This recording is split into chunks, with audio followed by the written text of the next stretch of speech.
What is that? What is that sound?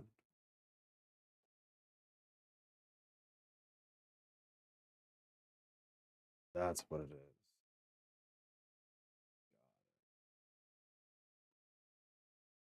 Got it. I would have gone off every minute.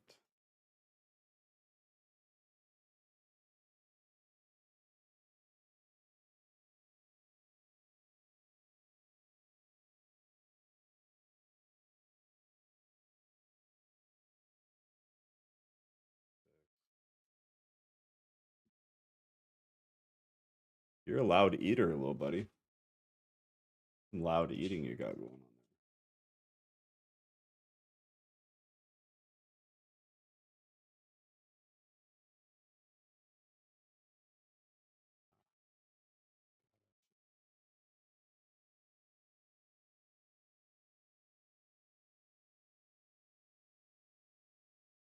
there. Good evening, sir.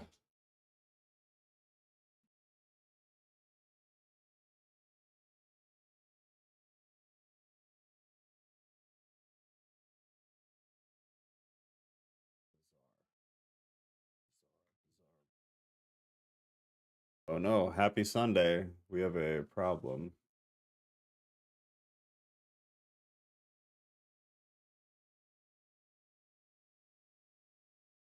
That's coming back.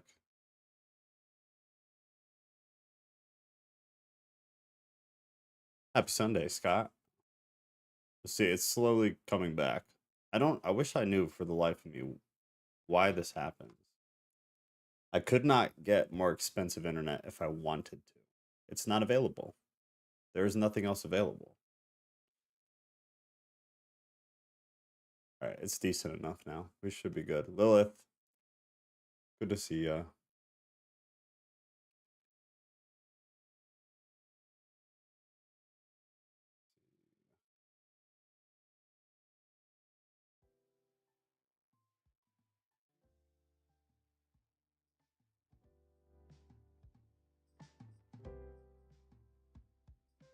Interesting. Interesting.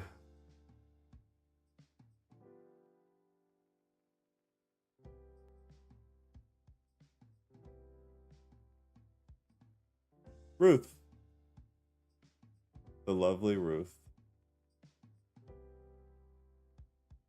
I feel like Ruth has earned angel status for reasons. For reasons. You know.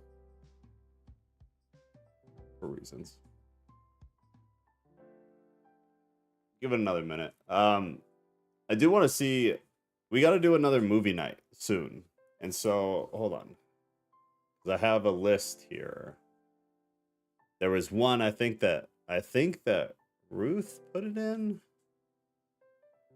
Maybe it was someone else though. Now I'm second guessing it. It was Ruth or I don't remember, but it was a good one. And movie night, Satan's Guide to the Bible. Satan's Guide to the Bible. I think that would be a really good one to do. That's one I watched it at like 2.5. I watched it super fast, so I definitely missed some stuff. But it was really interesting, and I think it's a good like apologetic work to go through and kind of see, you know, how would you respond to it. And then the other one was, did the CIA discover the spirit world? And that was pretty good too. It's a 45-minute video. This guy breaks things down, you know, call them conspiracies, whatever. Regardless, it was really interesting. And the guy sounds like, at least he genuinely believes that his research is valid. So if nothing else, you know, it's good entertainment. But I think the Satan's Guide to the Bible, I think would be good. I think it would be a good apologetic work for sure. But if you guys have any other suggestions for movie night, things that would be, I don't know, it could just be entertaining, but more so on the something that would really make people think. I've been wanting to see the CIA one. Yeah, it was good. It was really interesting. It was super interesting. So that'd be a good one. There was another one too that I don't have. I don't have in my notes. So somebody was thrown out a while back. I don't remember.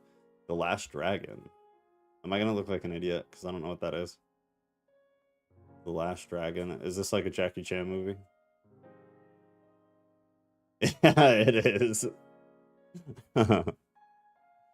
Bruce Lee. It's a Bruce Lee movie. I was gonna say that sounds super familiar. That's an old movie. Bruce Leroy. Bruce Leroy, The Last Dragon. That would be entertaining. Leroy.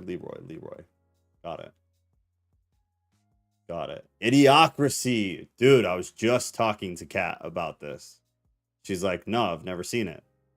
I'm like, dude, you have to see this because of the state of the world. Idiocracy. Yes, I might have to rent that, but I'd be happy to do that.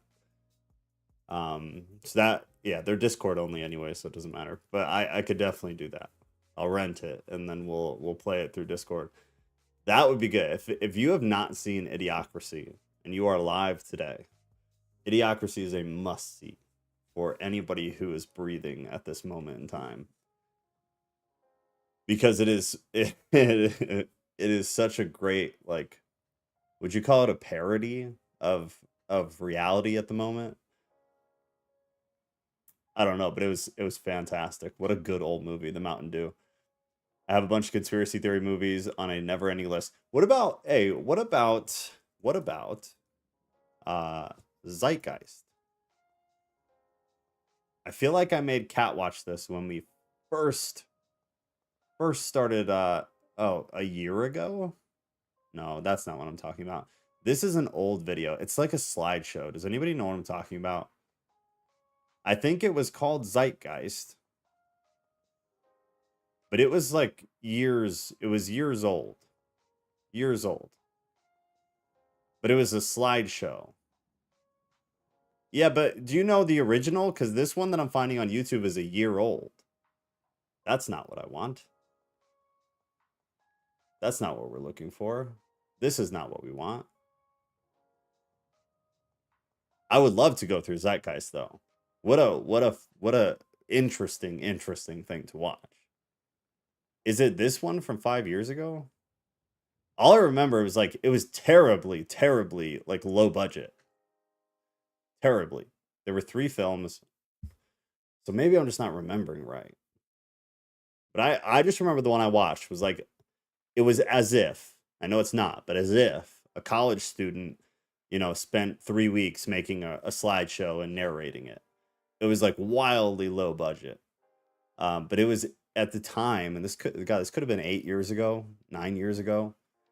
I just remember it was really popular among like certain sects of the internet. But yeah, Kat, I made you watch it with me in the townhouse downstairs on the TV. And yeah, I like distinctly remember. But that would be good. I'll add that. So Idiocracy, Zeitgeist. So I'm going to have to look into Zeitgeist then, because what I'm thinking of is not any of this. So I'm not sure what I'm thinking of. But this one is from a year ago. Zeitgeist Part 1. Looks like it's 25 minutes long. ASMR? Oh, good lord. Free full documentary from 3 years ago. 1 year ago. All right, well, we'll figure it out. Any other movies that you guys want it added to the list? Now we have Satan's Guide to the Bible, Did the CIA Discover the Spirit World, Idiocracy, and Zeitgeist. And then anything else you guys want on there, let me know. 500 years into the future, more like literally now. Yeah, it's literally now. I feel like we are there. We are there, baby.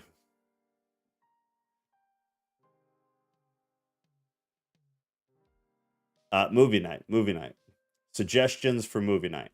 So I want to do one within, the next 30 days. I think it'd be good to do one. We'll cancel a Saturday. and do it. We'll cancel the news thing on Saturday and do it on a Saturday. So any suggestions you have, things that you think would be good, toss them out in Discord, tag me or give them to Ghost or Cat or somebody, and we'll add them in there, and then I'll run a poll, and then we can go off of that. But I miss it. It was good. It's always been good when we've done that. So I think it would be a good thing to do again soon. And then the other thing, I want to start trying to nail down when would be best. So I'll probably run polls for it, but it'll probably be a Thursday. Most people come on Thursday. Saturday's pretty light. Sunday's pretty light. So it'll probably be a Thursday. But to do the testimony thing, which would be Discord only, so we'll cancel YouTube that night. And that'll just be like come with a shortened version of your life story and just unload. And then, we'll schedule like a couple people to do it and then eventually get to everybody. But we'll figure out how to structure it. But I think it'd be good. For a lot of different reasons, I think it would be good. The Netflix one with Julia Roberts? What? The Netflix what with Julia Roberts? Zeitgeist? What are we talking about? There have been a lot of weird movies coming out recently, though. I told Kat about one recently that was really sexually weird. And it had Emma Stone in it. And I don't remember what it was called. But it was gross.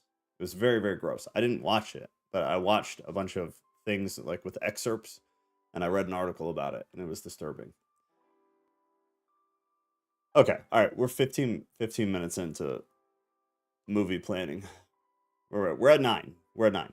So Paul surrenders his rights. Let's see. So big defense here of all of his work in Corinth, which is always blows me away. If this is one of the things, if you're doing a Bible study, one thing to really, if you're doing a topic study in the Bible at any point ever, one thing I would implore you to do is aggregate all of the data, all of the instances where Paul feels the need to defend himself, then also find why he had that defense, like what was being said to or about him that made him feel like he had to defend himself and like his apostolic authority and things like that. Aggregate all that and run through that isolated. And I think you'll be blown away at the just how wild it is that this dude goes around and plants all of these churches, essentially kickstarts the entire Christian faith. And then a lot of the churches that he plants completely betray him in certain ways, question him at every turn, and basically tell him that he is not an apostle or that he's not apostolic enough. They question his ministry. They just all completely betray him in some senses, and in others in many senses. But I always find that so bizarre, because if you read the epistles just back to back to back with nothing else in between, it seems like it's Groundhog's Day, because you have Paul giving the same defenses to different churches. So these different churches are all accusing him of the same types of things, which is just really odd. Really odd. And it makes you think, why? What was the reason for it? So there will be a lot of defending here, clarifying. He's going to try to clarify, which I think he does a decent job at it, clarifying the nature of what true apostleship is and his right, because that's what he calls it, is his right as an apostle to deny their financial support. This was one instance where they tried to push financial support at him. And it was one instance where he was pretty pushy back about why I will not take financial support from you, not in terms of it being my vocation. And so we hear a little bit about Paul's actual vocation too, but he argues that he has the right not only to earn financial payments from his work in ministry if he chooses, but also to refuse it. So as a pastor, or whatever you would call it, somebody who works in vocational ministry, you have the right to take money for your work, but you also have the right to refuse to take money for your work. And the refusal is the choice that he took, and he had good reasons for that. And so he's going to talk a little bit about that too. He then explains that he does this in part because he's able to use his freedom in Christ, not for personal gain. And it's him proving a point. It's him making a statement. It's really for no other reason. The dude didn't have glamorous work. His work was actually considered very lowly, especially in Greece, very lowly type of labor. But his whole thing was to become a slave to Christ and not to become a slave to the vocational aspect of ministry. He didn't want to water down the work that he was doing. Leave the World Behind. That's a movie, right? That's an older movie though, isn't it? That's an older movie. 5 months ago? What am I thinking of? Wait, is Leave the World Behind the one the Obamas paid for? Is that the one? That's the one. The Obamas paid for that movie, didn't they? I've heard all sorts of crap about that, if that's the movie that I'm thinking of. Okay, chapter 9. Am I not free? There's an implication that the Corinthian believers were questioning him, right? Otherwise, why the hell would he say that? So they're questioning him. Am I not free? Am I not an apostle? Have I not seen Jesus, our Lord? Implication, he's being questioned. His apostolic authority or apostleship in general is being questioned. His relationship to Christ in kind of an above board manner is being questioned. His authority in general is being questioned. It's not new. He deals with this a lot, actually. Again, which it's just really odd. It's really odd. He's also, when he says, have I not seen Jesus? He's talking about the encounter at Damascus, on the road to Damascus. Are you not my workmanship in the Lord? Again, because Paul founded the church. So hints of sarcasm, hints of anger, because he needs to say this, because he's being questioned. He's being betrayed, in a sense. So am I not an apostle? Am I not free? Have I not seen Jesus? Are you not a product of all of those things that you're saying didn't happen? Are you not here because of just the fact that I am those things? You only exist in this religious format because I am those things, because I did those things. 2, if to others I am not an apostle, at least I am to you. Sarcasm. Rude. Love it. For you are the seal of my apostleship in the Lord. You are the seal because he founded the church. The entire church community at Corinth is his baby. We know that from where? From Acts, just like most other places. Good Lord, if Acts didn't exist, what a mess the Bible would be. If the Corinthian believers, if the congregants, deny his apostleship, then they would also have to deny their own legitimacy as a church. That's what he's saying. It's a total slap in the face to the illogical, the illogical way that they're trying to process and claim that he is not who he says he is. Well, if he is not who he says he is, none of you are anything, because you are only in this format because of him. That's it.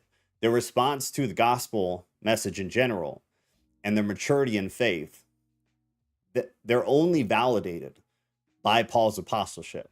Otherwise, they mean nothing, because everything they have within a Christian context was taught to them by Paul. So if Paul then is questioned, everything they have and believe needs to become under question. And that's what he's trying to get them to understand. 3, this is my defense to those who would examine me. Do we not have the right to eat and drink? Do we not have the right to take along a believing wife, as do the other apostles and the brothers of the Lord, and Cephas, who was one of Paul's ministerial boys? Who would examine me? Some of the Corinthians, again, it's obvious that they're questioning him. So they were questioning his credentials. They're questioning his authority. And because he did not accept financial support from them, that was one of the reasons they were questioning him. Because again, you have to remember culture. And I would think today, if you had a pastor who was like, yeah, I'm not going to take financial support for the work that I do. I'm going to come in on Sunday, I'm going to preach, and then, I'll be out of here. We'll write some emails to each other throughout the week. Whatever, it's no big deal. I'm going to work my day job. All is well. I don't think people would really think too much about it. It was different. In the Greco-Roman world, specifically around Corinth, it was different. It said something. It was a statement of kinds, and it wasn't a good one for that culture. Due to his refusal to take financial support, it caused them, due to culture, to question his authority and to question his credentials. Why? Because all religious leaders in the area, they got paid, and they got paid relatively well. It was a decent gig. The philosophers and the other more traditional religious leaders would have gotten paid for their work, and it was kind of a statement due to the socioeconomic culture that that's a good spiritual person because they get paid a lot. So you would assume that they're good at their job because of the pay that they make. So his refusal to take any pay, the Corinthian people had a hard time. They had a hard time making that align with what they understood about their culture. In the first century, the teachers, the speakers, would always collect money, always. So it was just a really, really weird thing, and they had a rough time dealing with it. Then he said, do we not have the right to take along a believing wife? Some translations say a sister as a wife. I think they did away with that just to try to mitigate people thinking weird things. It's definitely not talking about a blood relative. It's a sister in Christ, quote unquote, right? Like a brother in Christ. That's all it is. So a lot of the newer translations say a believing wife, but he's obviously just referring to to an apostle's right, their privilege, their right to be able to marry and to have his spouse provided for by the church communities. So he has that right. That's what he said. I have the right, as do the other apostles and the brothers of the Lord, and Cephas, who again was one of Paul's ministerial boys. You see him all over the place in the New Testament. Not all over, but a decent amount in the New Testament. Verse 6. Or is it only Barnabas and I who have no right to refrain from working for a living?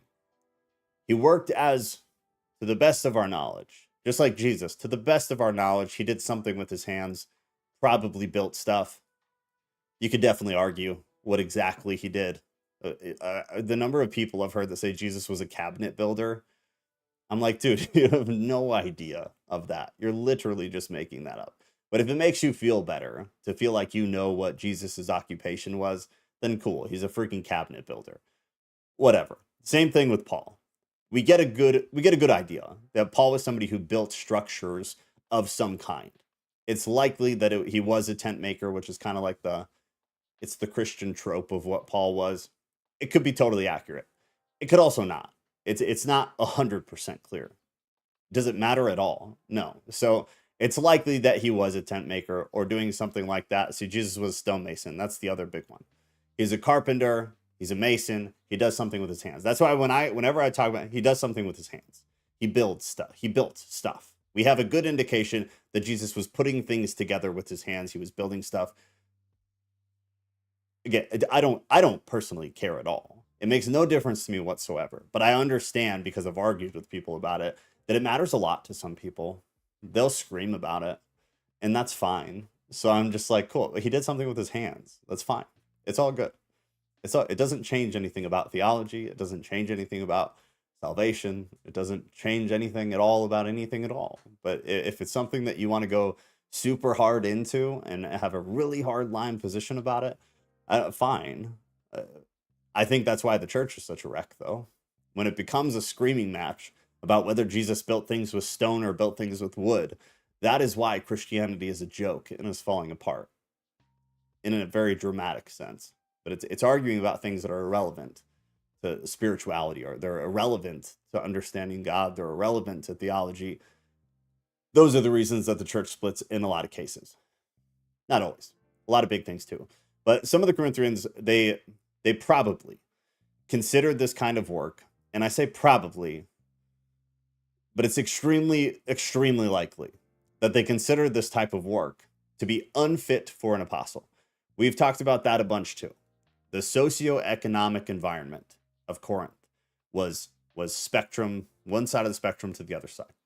Very rich, high status, well-to-do, people who were respected. The other side was the absolute opposite of that. And there was very, very little room in the middle for anybody or anything at all.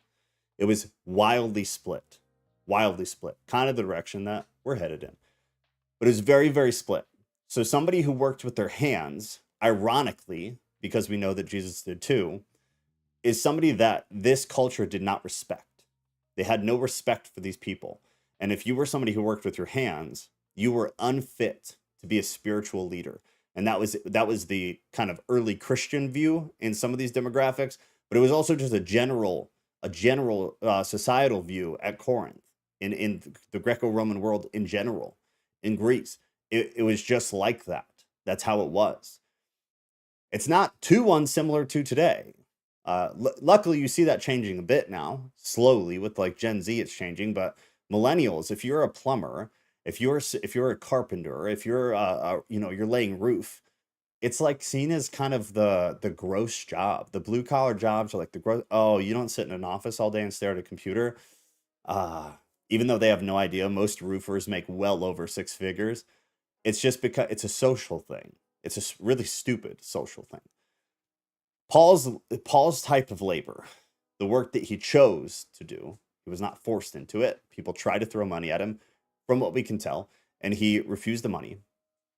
But his labor, the purpose was to alleviate the need, for financial support from ministry, specifically from Corinth, but from other churches too. And we get indication in some of the other epistles. But we also get indication that there were some churches that he did take money from.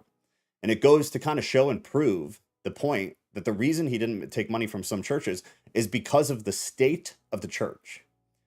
Due to the state that some of the churches were in, he was like, no way in hell am I giving you an inch or a reason at all to question the genuine nature in which I'm trying to do what I'm doing here. He didn't want to leave anybody any room. And they bit him in the ass anyways. 7. Who serves as a soldier at his own expense, who plants a vineyard without eating any of its fruit, who tends a flock without getting some of the milk. 8. Do I say these things on human authority? Does not the law say the same? Human authority is something Paul does a lot when he says things like this or this exactly. He's just trying to point out that the instruction that he gets, the instruction that he functions off of, has nothing to do with what humans are talking about. Right now, he's being questioned by humans. So his response is, excuse me, but I don't give a shit about what you people say.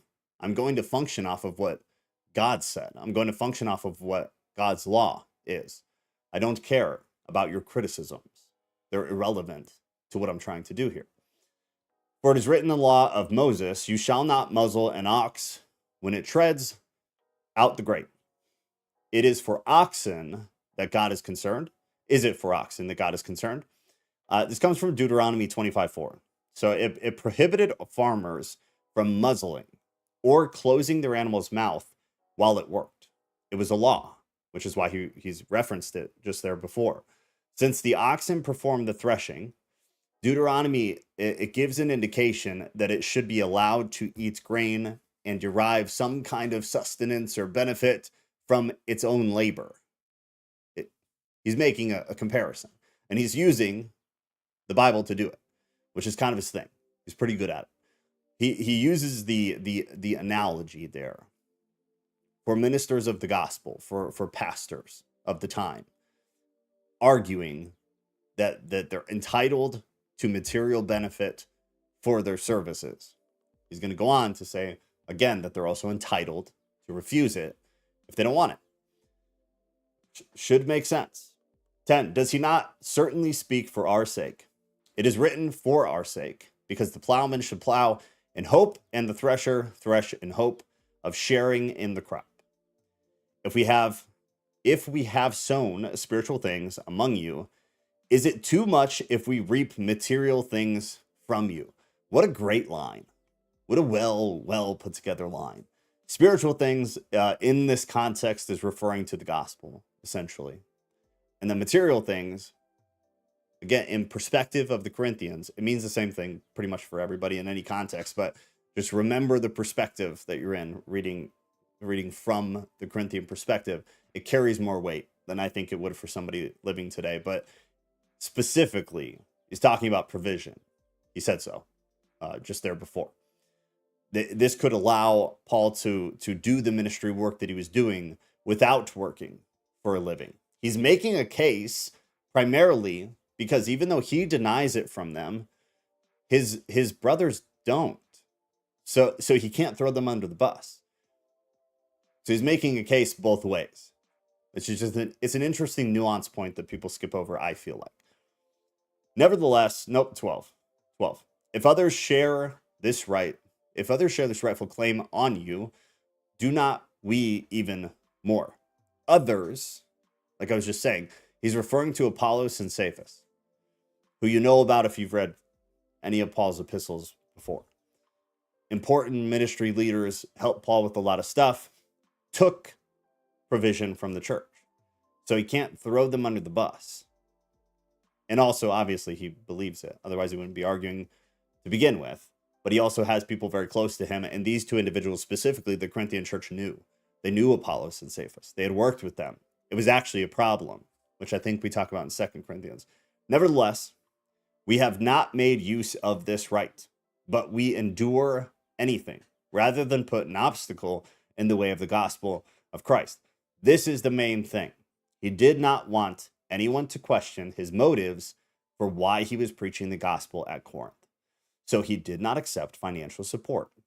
It's really that simple. He also did not want to become socially indebted to potential benefactors because of their financial support.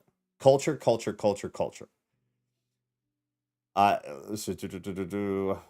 Obstacle in the way of the gospel or a hindrance to the gospel, depending on translation. The financial support from the Corinthians, his lacking or his refusal to do it, it in a way sets the gospel free from Paul's view. Whereas what he's kind of saying is that if he were to take support from them specifically because of everything that's going on, it would hinder the gospel's free form flow, because there would be a financial aspect tied to it that could be used against it. Not only just Paul, but against the gospel itself. And he didn't want to leave room for that at all. 13, do you not know that those who are employed in the temple service get their food from the temple, and those who serve at the altar share in the sacrificial offerings? Unsure, personally, but a couple reference points could be. It could be a reference to the Levites, who they had performed priestly duties in the Jewish temple. We know this from Deuteronomy. We know this from Numbers. Gentiles were familiar with those same types of things, those same practices from their religious ceremonies as well. So it would have touched base on both sides. In the same way, the Lord commanded that those who proclaim the gospel should get their living by the gospel.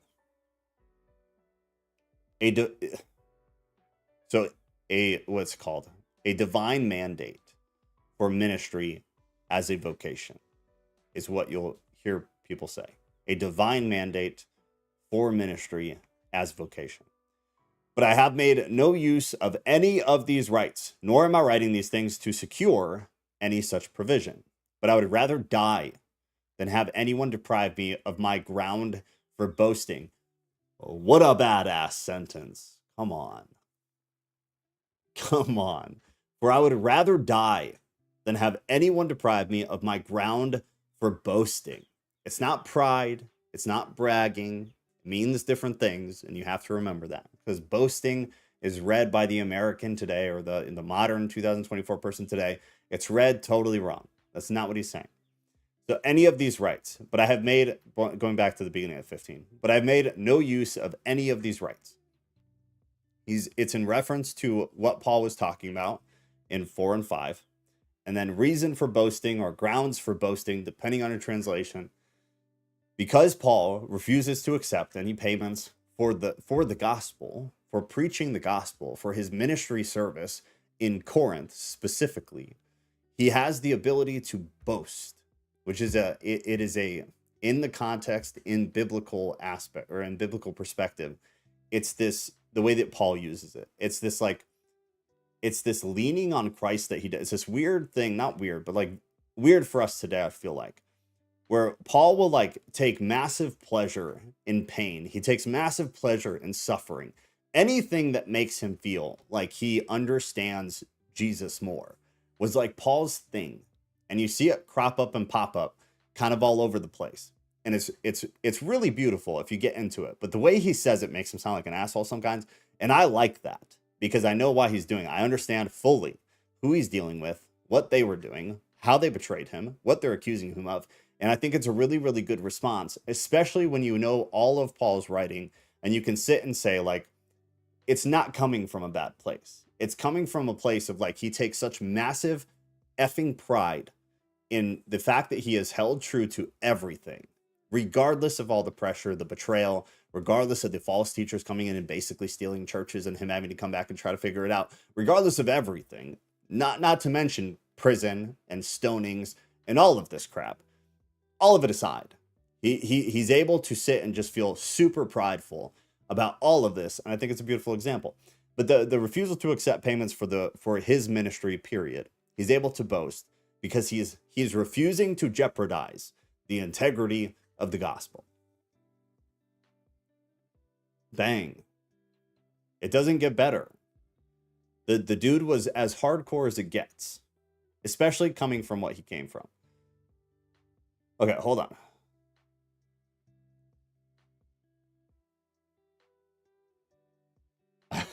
Because I'm Mason. I believe that a long time before, or I believe that long before I became a Mason. Is it? Yeah, that's the Freemason view, is that he was that Jesus was a Mason. House foundations are made of wood. The temple wasn't made of wood. No, it wasn't. Definitely not. The cornerstone was the huge stone placed first in the building. All the other stones flow from it. Jesus is the cornerstone. The church is built on that foundation. It's speculation, but the stone mason angle makes more sense to me.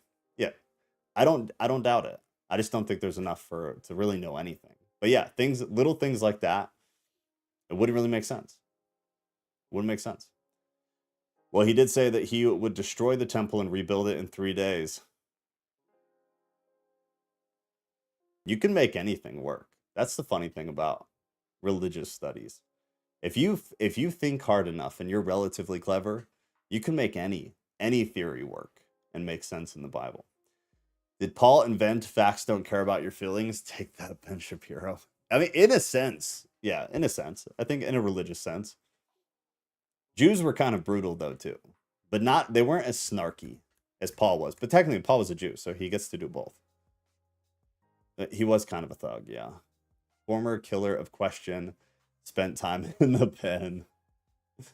I want an entire Paul movie with all NWA songs. Dude, I would watch that. If somebody did, like, if it was a well-funded, well put together, yeah, like a parody, I guess. I don't know. I think that'd be really, really interesting. That'd be really good. Just see Paul. I think that'd be really good, actually, because I think the modern Christian needs to see that. So well done, biblically accurate in principle and in attitude, but more for the modern Christian, I think it'd be really beneficial for people to see that. What would happen if somebody like Paul existed today and he had access to all of the churches, let's say even just the churches with over 100,000 people as congregants, because they're affecting the most people? If Paul had access to all of them and could deal with them personally, I would give a lot to be able to see that play out. It would probably make me very, very happy. 16, for if I preach the gospel, that gives me no ground for boasting, but necessity is laid upon me. Woe to me if I do not preach the gospel. That gives me, I'm sorry, I messed something up. Hold on. For if I preach the gospel, that gives me no ground for boasting, for necessity is laid upon me. Woe to me if I do not preach the gospel. Okay, I wasn't reading it with his emphasis there. So necessity is laid upon me. God, necessity that is laid upon him. He's talking about the position that God put him in. That's it. So Jesus reached out to him, right? They had their little Microsoft Teams meeting on the road to Damascus, and that's when Jesus kind of called upon him. So you could argue at that point, Paul was set apart in a manner of speaking. And at the very least, he was set apart in purpose. He now had something to do that was very specific and very profound and very very impactful. So God set apart Paul in order to proclaim the gospel, to push the gospel.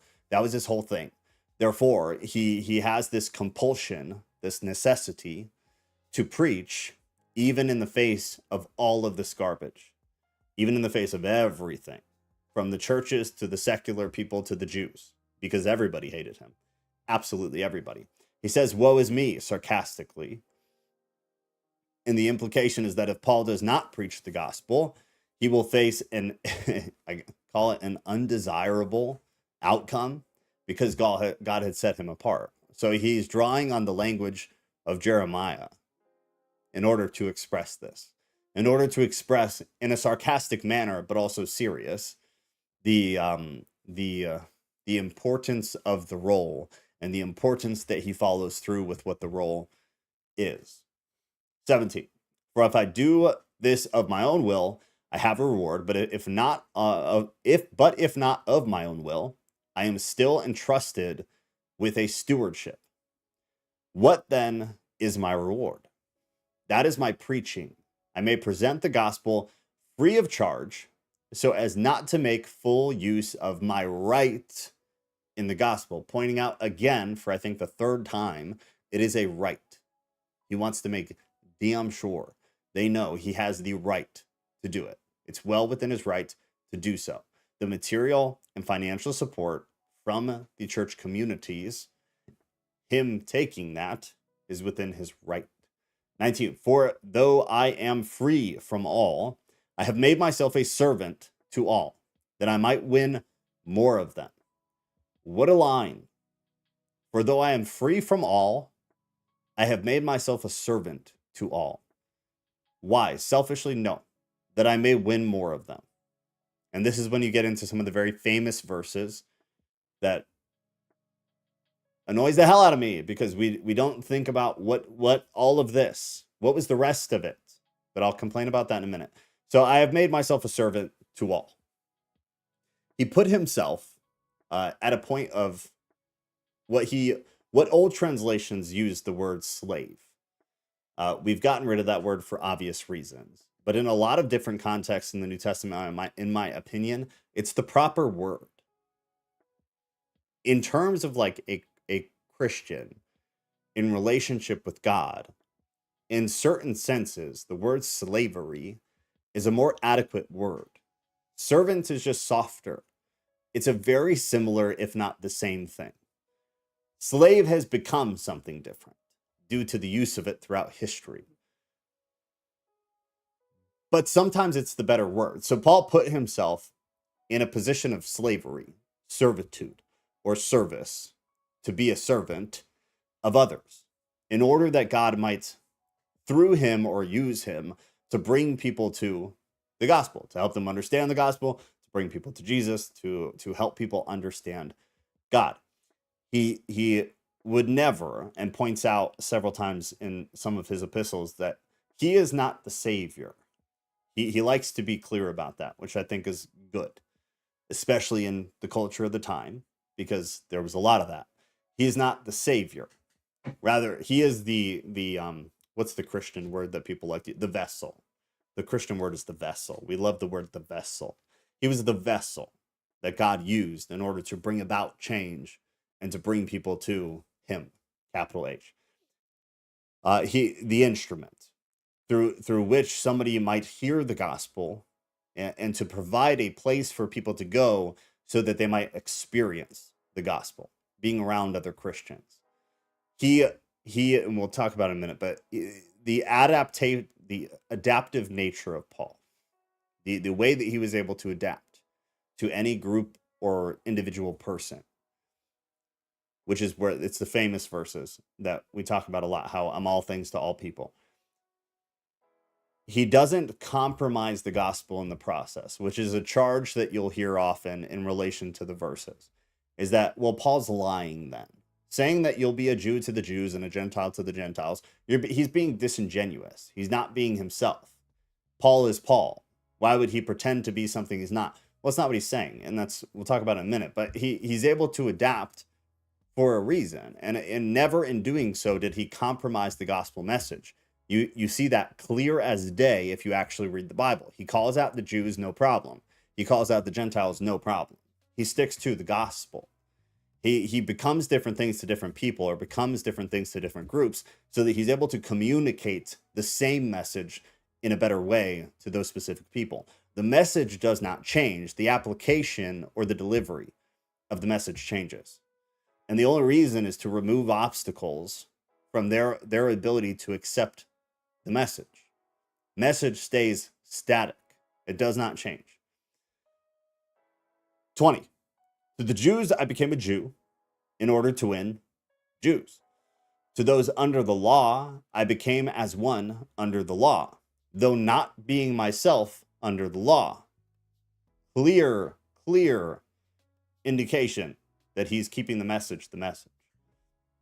And he's keeping himself who he is, spiritually, though not being myself under the law, which is another very clear indication that Levitical law is to be ignored if you are a Christian.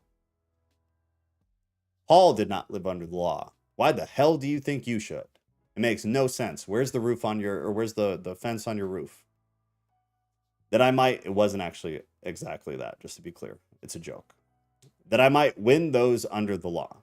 So I'll become under the law to win those under the law, though not being myself under the law. To those outside the law, I became as one outside the law, not being outside the law of God, but under the law of Christ. Again, for the love of God. The next time somebody tries to argue with you about this weird thing where Christians pretend like we're held to Levitical law, this is a great section to use. Paul explicitly indicates that he is not under the law. Then, as if to just add more clarity, not being outside the law of God, but under the law of Christ, not being under the old covenant law, but being under the new covenant law, which is super simple. It's not hard. It's not a difficult thing to be a Christian in the new covenant. Really just don't suck. It's not a tall order. It's a relatively simple thing to do. Jesus made it very clear. And if you do what Jesus said in the Great Commission, you are essentially abiding by all of the 10 commandments. It doesn't get much better than that. That I might win those outside the law. So not as one outside the law, not being outside the law of God, but under the law of Christ, that I might win those outside the law. So he will be a Jew to Jews. He will act under the law, though not be under the law, that he might win people to the law. And he might act outside the law, not being outside the law of God, but being under the law of Christ, that he might win those outside the law. To the weak, I became weak, that I might win the weak. This is also a really important section for just like general ministry, in my opinion. He's referring to Christians who he's referring to the Corinthians who were struggling with idolatry that we talked about last week. So if you didn't see that, I would go back or go read it. But we talked for a while about idolatry. It was pretty good because everybody else got in on it. It was a good deal. It was a good conversation. Idolatry was the biggest problem at Corinth because a lot of the other problems stemmed from idolatry. A lot of the weird sexual stuff they were doing, it stemmed from idolatry that they were practicing in the pagan temples because they were kind of doing this moonlighting as pagans. So a lot of the pagan idolatry they were bringing into the church, causing problems, blah, blah, blah. Go watch last week if you didn't hear any of that. But that's specifically here what he's talking about is the weak, is the Christians who still feel tempted or are still involved in this regression into pagan idolatry. And he said, I might gain the weak. He has a sensitivity, obviously. He has empathy, or not empathy, he has sympathy for those weak believers. He has sympathy for the fact that it's very hard for them to deal with this very new thing that has come in, take over, and cause so much change for these people. They're having a hard time fixing the lifestyle of it. I have become all things to all people. It's not him advocating for compromising, again, for compromising the gospel. He's not compromising the message. He is promoting a evangelical approach. It's a tactic, it's a strategy where he is able to be or interact with different social groups in different circumstances, with different ethnicities, and deal with different religious convictions, deliver the same message.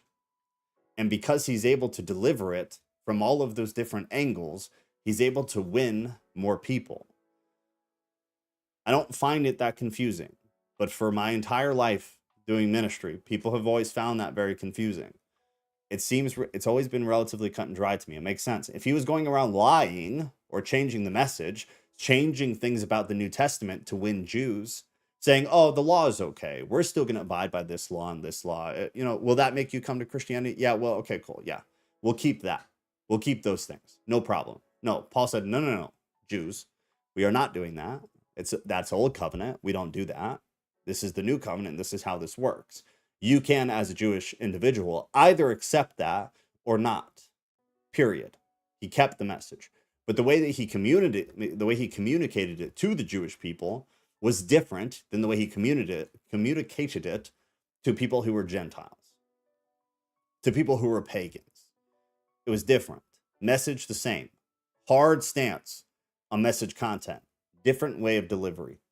24. Do you not know that in a race all the runners run, but only one receives the prize? What is the prize? It's not a tough one. It's salvation. It's new life. It's the age to come. The presence of Christ. That's the prize. So in the way my brain works, without using, in my opinion, kind of, I don't know, I'm not going to say that. Oh no. And the way my brain processes it is this is the acceptance into the other side. Because I just see all of the way I picture all of this is very different. I can't picture common like Christian visuals. I have a really hard time with it.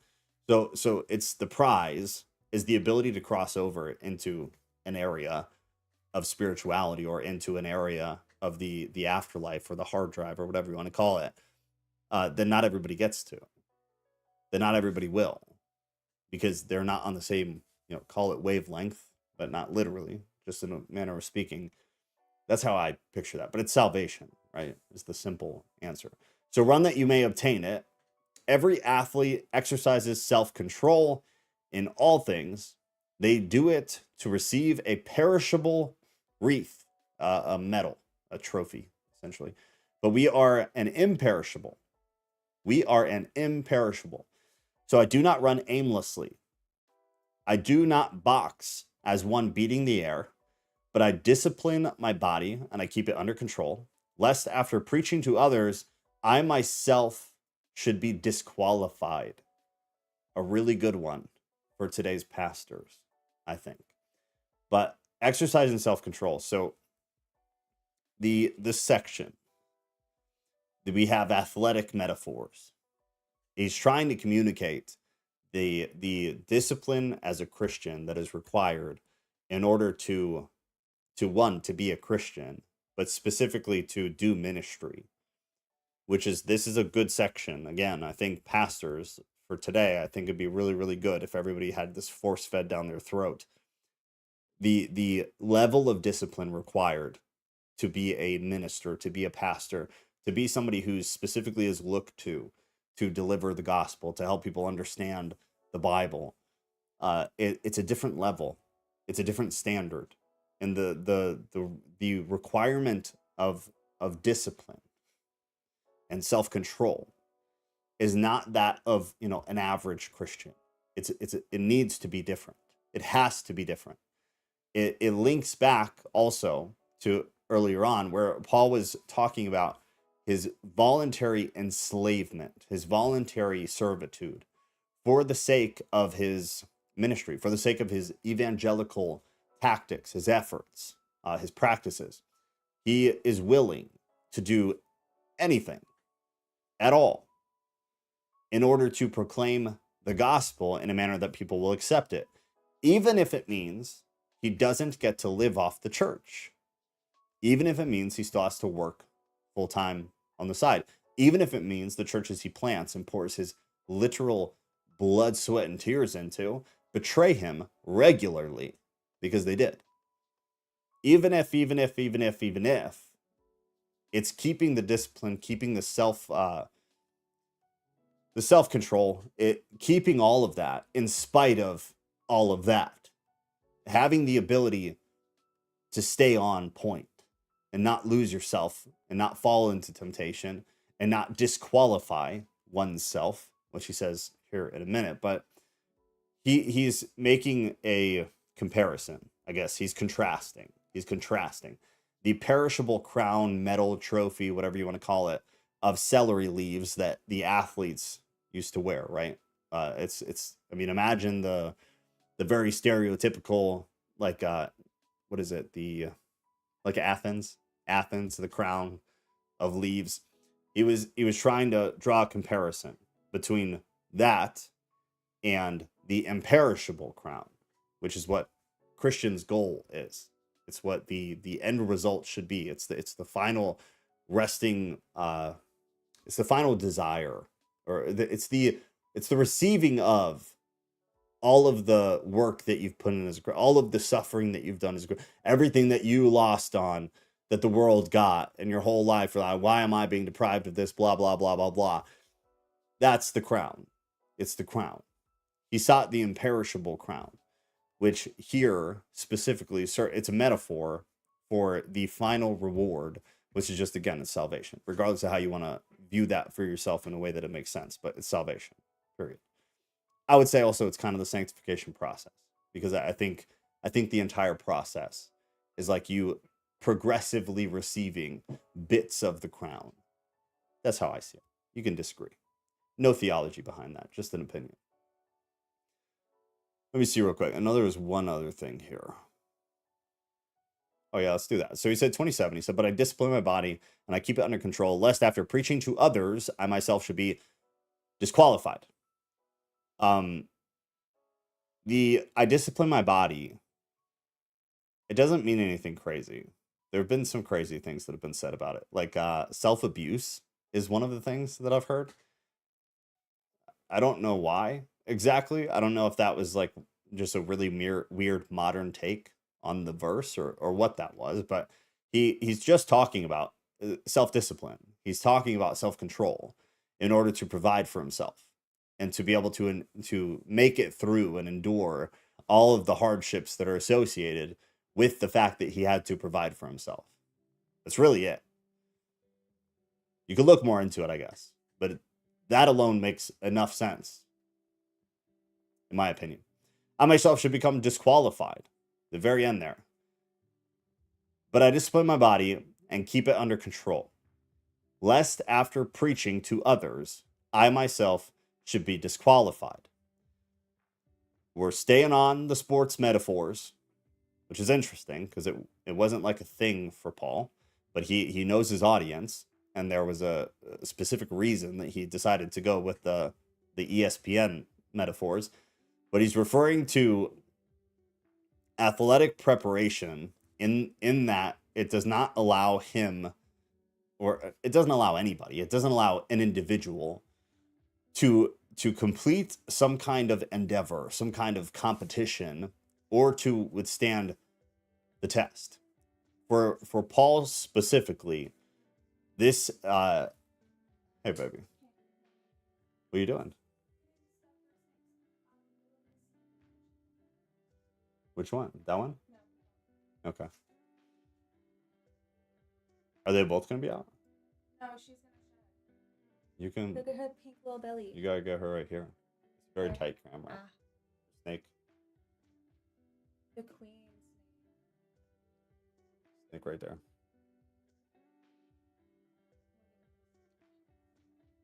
She's good snake. A snake. Okay.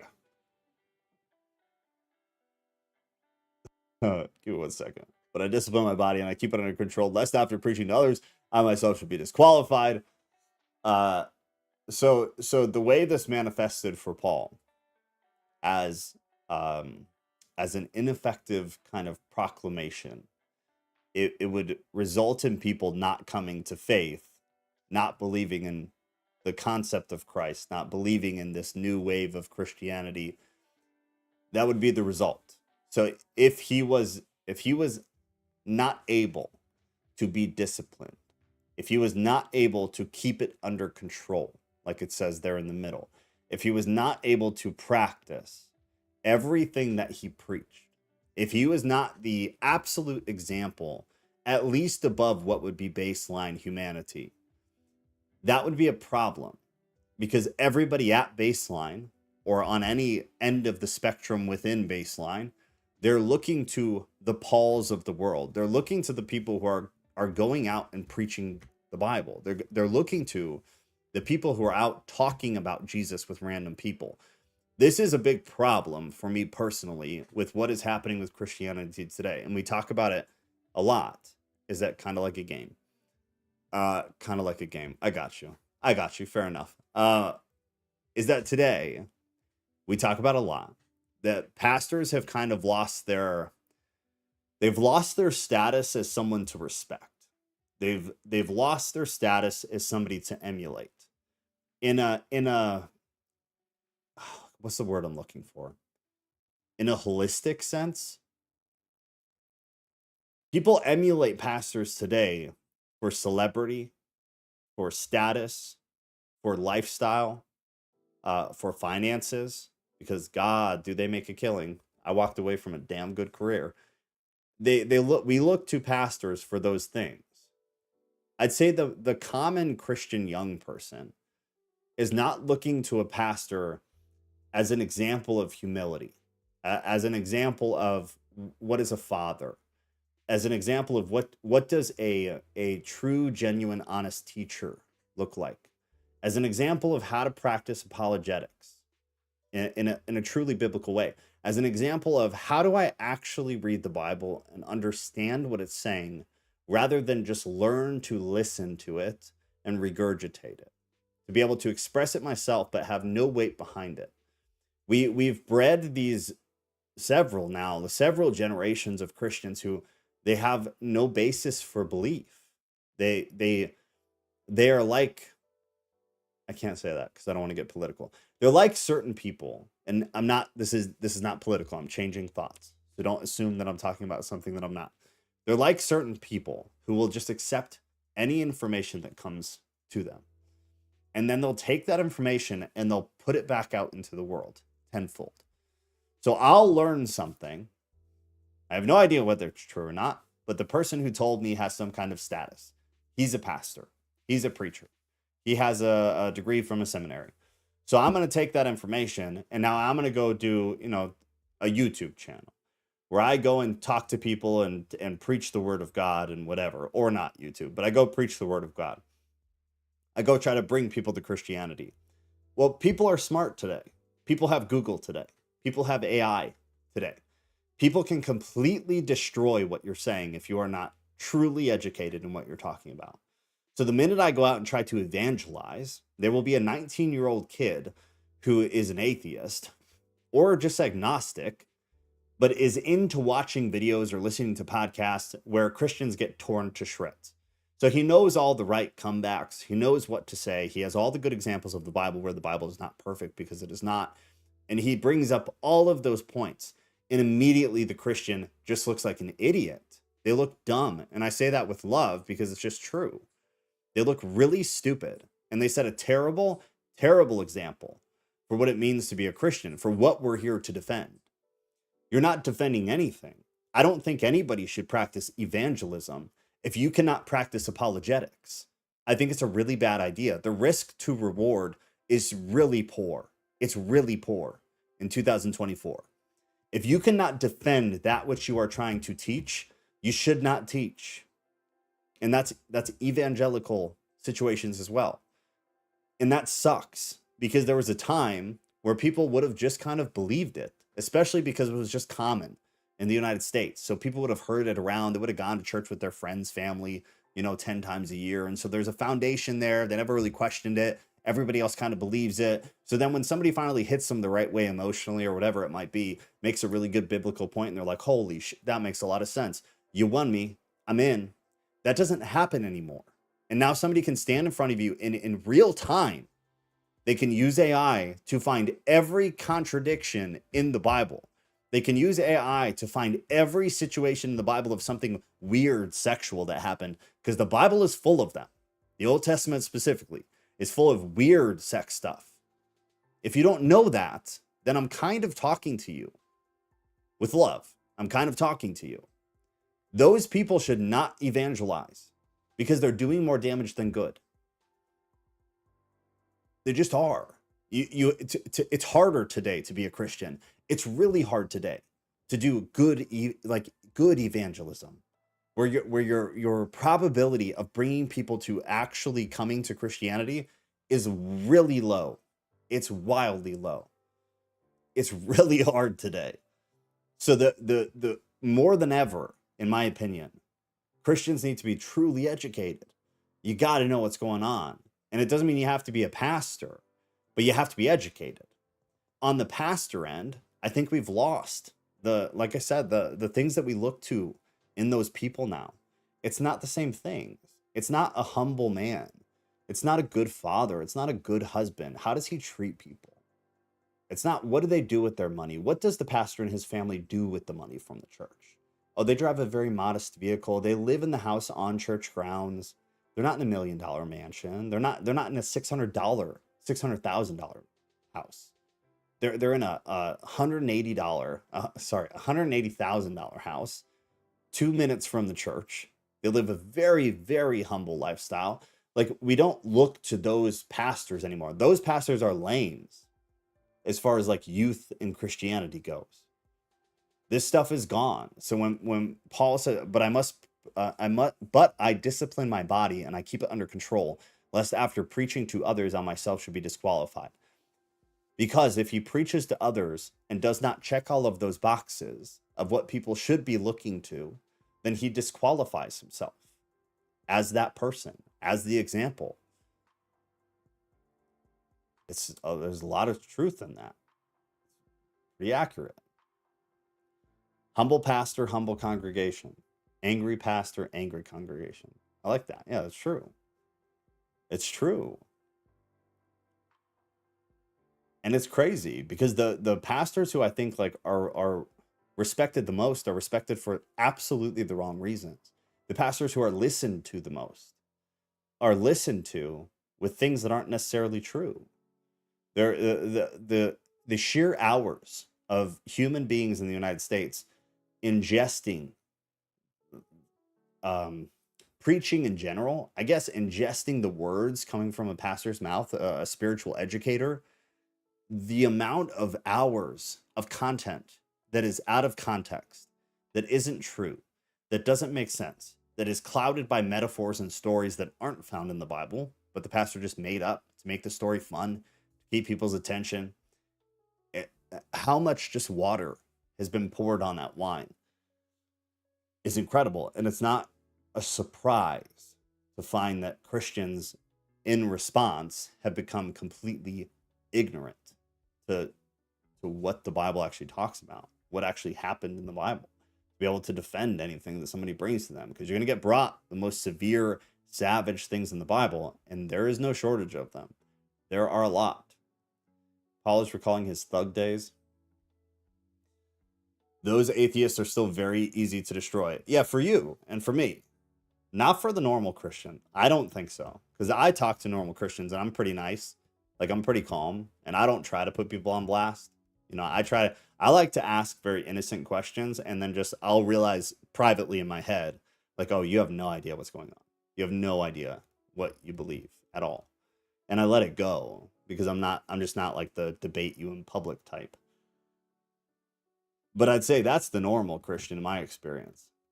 So the atheists that I've dealt with would completely demolish the normal Christian from my anecdotal perspective. It would not even be a competition at all. it would be embarrassing. I think Gen Z has like 3% favorable views of Christians. Actually, Gen Z is starting to flip. So give it some time. They say it's the lowest percentage than any previous generation. Yeah, I would look at that again. Some of those statistics are changing. Gen Z is slowly shifting. Gen Z is slowly shifting on a lot of things. So whether it be politically, even within Christianity, the stats are still really bad. I'm not saying they're not. I was just looking at one the other day, which I'm going to read through in a video here soon because I haven't posted anything forever. So I figured that'd be a good one. But I believe it was stats regarding women specifically, like younger girls. So I'll read through that and try to make it a short and sweet information little video. But the statistics are really bad, but the statistics are still shifting. So whereas, call it a bottom, we hit the bottom. I think it's starting to shift back from everything that I'm seeing. And it seems that Gen Z is starting to question what they've been told in a lot of different areas. So I think it'll be interesting to see what happens next. What happens over the next 10 years or so. I think it will be very interesting. I've got nothing else. Thursday, did I post a poll? Of course not, right? No, I did not. Yeah, I did. No, I didn't. Yeah, I did. No, I didn't. All right, I'll post a poll. I'll post a poll as soon as I get off here. Otherwise, I'm going to forget. So I will do that. That'll be in the announcements as usual. I'll just pull from a lot of the lists that you guys gave me, and we'll see what happens. Maybe it could be a Thursday. Yeah, that'd be good. Like we played a role. Like what played a role in those percentages? I would like to do that. I think that'd be great. I look at the stats a lot because I find it really interesting. Ever since COVID, the stats have been really crazy. Very unusual. So COVID was like a catalyst within churches. And it really messed with our ability to track the statistics of Christianity. It threw a big wrench in the whole thing because a lot of people left church and never went back, but still attend church remote. So then it's a matter of, do you count them or not? I don't attend church. I think I should be counted in Christianity. So it's a hard thing. But am I a good baseline for whether we should or shouldn't count those people? I don't know. I genuinely don't know. I would like to think there's a lot of people like me. I really would like to think that. But there's a lot of people like me who just are fed up with the local church. They don't want to deal with the system. But they truly, they're very dedicated. Like they believe what they believe, truly. But yeah, COVID severely jacked things up. I'm looking at both. So I do my favorite word and I aggregate. I aggregate the statistics before COVID. Are we calling before COVID BC? Jesus Christ. It has to be 2 BC. So we have before Christ and we have before COVID. Good God. I've never seen that. That's hilarious. That's so fucking funny. Yeah, no, before BC and AC, both. But then I'll do them independently as well. But like at this point, we're 4 years past. We're 4 years AC. So now like you kind of have to blend them together. But you can do a separate additional and kind of track that way too. I'd be interested in doing that. I'll put that at the top of the poll. I would like to do that. I love looking at the stats. I'm a total freaking nerd for statistics and charts and stuff. I literally stare at charts for hours every day. Luckily, I am able to make that make sense for our family most of the time. But I really enjoy it. So I'd be down for that. We could do young people. We can separate by sexes. We can separate by races. Separate by denomination and everything, obviously. But you see, man, it is true. Christianity is still at large declining, and Islam at large is going up a lot, like pretty significantly. But I think a lot of it is people like Andrew Tate who are, with respect, Mr. Tate, because I appreciate some of the things you say. The whole view on Christianity, leaving Christianity for Islam because you don't like the fact that Christian people suck, is one of the most spiritually ignorant things I've ever heard in my life. It's laughable. It's embarrassing. It's really embarrassing for a guy who espouses to be so smart and who in many cases is really, really smart. What an ignorant and just illogical thing to say. My point is that I think a lot of people who are leaving Christianity are doing the same thing. I think they're doing a similar thing. I think people believe in God that is depicted in the Bible, which I don't care what you say, in a general sense, is a similar God to what is depicted in Islam. Yes, there are many differences. Yes, especially when you get to the prophets, many, many, many, many, many very significant things shift. But the Abrahamic nature of it, in general, Christian people are having an easy time, obviously, because statistics show it, are having an easy enough time shifting from Abrahamic Christianity into Abrahamic Islam because they hate Christians and they hate what is happening with Christianity because we don't stand for anything. We don't stand for anything. We don't see eye to eye. We're the most divided religion on the face of the planet. So I don't really blame them. It just doesn't make sense. Hate the people, hate the system. That makes sense. Hate choosing to ditch that God for one that doesn't make sense at all, just because the people have their shit together a little bit more, a lot more, doesn't make sense. It's illogical. It's irrational. It's emotional. There's my 2 cents. On Sunday night Bible study, you should say cheese and rice instead of Jesus Christ. But that's why there's no favorable view of Christians. My friend who's also listening just told me to say that. Oh, your friend. Sounds like a pretty cool friend. I'll say that much. Sounds like a pretty dope friend. I'm Mexican, so for me it's beans and rice. Jesus Christ. Yeah, but beans doesn't rhyme with Jesus. It has to be cheese and rice. I'll try to remember to do that. Has a nice ring to it. I mean, beans and rice is delicious. I'll give you that. I am a connoisseur of the Mexican food, of the Hispanic cuisine. Big fan. Big fan of what y'all are doing down there. Big fan of it. I know you don't live down there, just to be clear. I don't want to sound racist. God forbid. I know that you are in a place arguably hotter than many parts of Mexico. Scott said, what about Joe Rogan? I've seen him talking about Jesus more. Jordan Peterson's public struggle to claim Christianity, even though he knows the Bible more than most Christians. Joe Rogan seems to be shifting towards Christianity, but Joe Rogan will never go full Christian. Joe Rogan will always be like, I won't say us because I don't know what you guys believe, but he will always be more like me. He will always be more like Ghost, at least, like us. Guys who fully adopt and adhere to Christian tenets, to the Bible in a general sense, in a spiritual sense, and an academic sense, but we don't buy into the bullshit. Joe Rogan will never be swayed into the Christian, into the normal Christian system. He will never go there. It's not ever going to happen. He's not the type. He's too logical. He's not irrational enough. He's not emotional enough. He's a very thoughtful guy. Like him or hate him, doesn't matter. I'm not a huge fan. I'll listen to like a few different people that he has on his podcast. I don't listen to his podcast, but he's a very smart guy. He's a very logical guy. He's very well thought. So he'll never become like that. But yeah, it's been really cool to see him like shifting his views. I think Joe Rogan will end up somebody that knows that there is a God, but thinks that all the religions have it wrong to one degree or another.